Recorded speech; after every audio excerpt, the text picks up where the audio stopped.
Section 3. You will hear two psychology students called Lisa and Greg discussing a project they have to do. First, you have some time to look at questions 21 to 27.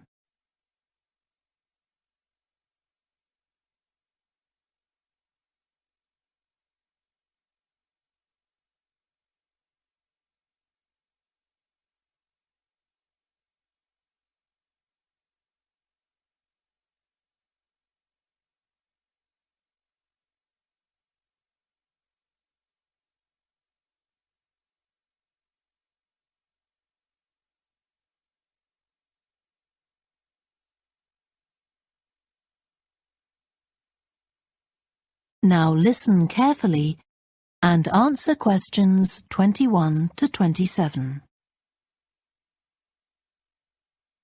OK, Greg, so I finally managed to read the article you mentioned, the one about the study on gender in physics. About the study of college students done by Akira Miyake and his team.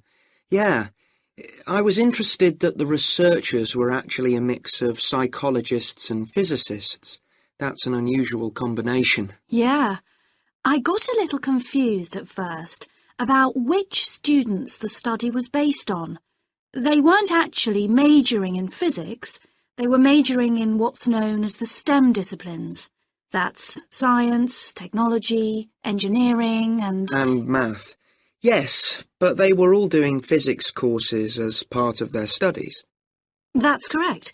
So, as I understood it, Miyake and co. started from the fact that women are underrepresented in introductory physics courses at college, and also that, on average, the women who do enroll on these courses perform more poorly than the men. No one really knows why this is the case.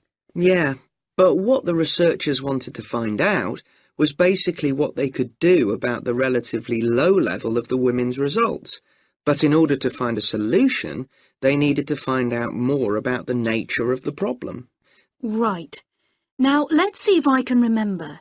It was that in the physics class, the female students thought the male students all assumed that women weren't any good at physics. Was that it?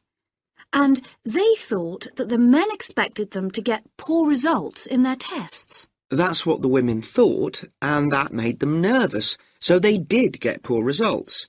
But actually, they were wrong. No one was making any assumptions about the female students at all.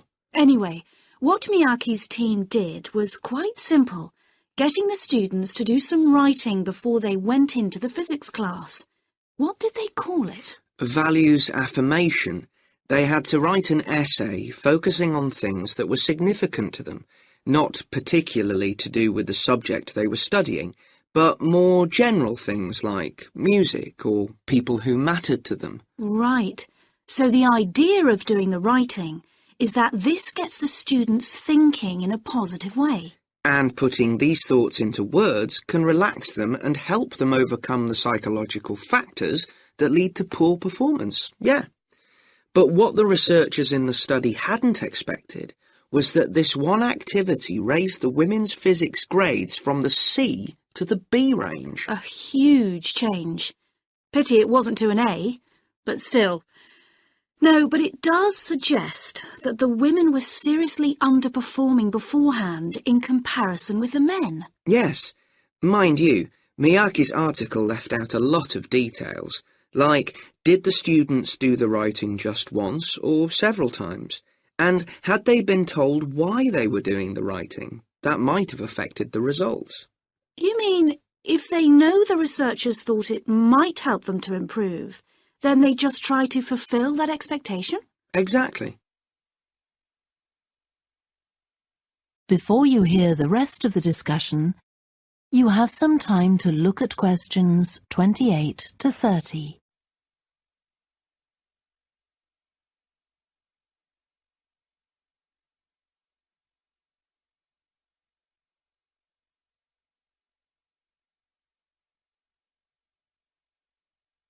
Now listen and answer questions 28 to 30. So anyway, I thought for our project we could do a similar study, but investigate whether it really was the writing activity that had that result. OK, so we could ask them to do a writing task about something completely different, something more factual, like a general knowledge topic. Maybe, or we could have half the students doing a writing task and half doing something else, like an oral task. Or even half do the same writing task as in the original research and half do a factual writing task. Then we'd see if it really is the topic that made the difference or something else. That's it. Good. So, at our meeting with the supervisor on Monday, we can tell him we've decided on our project. We should have our aims ready by then. I suppose we need to read the original study. The article's just a summary. And there was another article I read by Smolinski. It was about her research on how women and men perform in mixed teams in class, compared with single-sex teams and on their own. Let me guess, the women were better at teamwork. That's what I expected. But actually, the men and the women got the same results, whether they were working in teams or on their own. But I guess it's not that relevant to us. What worries me, anyway, is how we're going to get everything done in the time. We'll be okay now we know what we're doing. Though I'm not clear how we assess whether the students in our experiment actually make any progress or not. No, we may need some advice on that. The main thing's to make sure we have the right size sample, not too big or too small. That shouldn't be difficult. Right, what do we need to do next? We could have a look at the timetable for the science classes, or perhaps we should just make an appointment to see one of the science professors. That'd be better. Great, and we could even get to observe one of the classes. What for?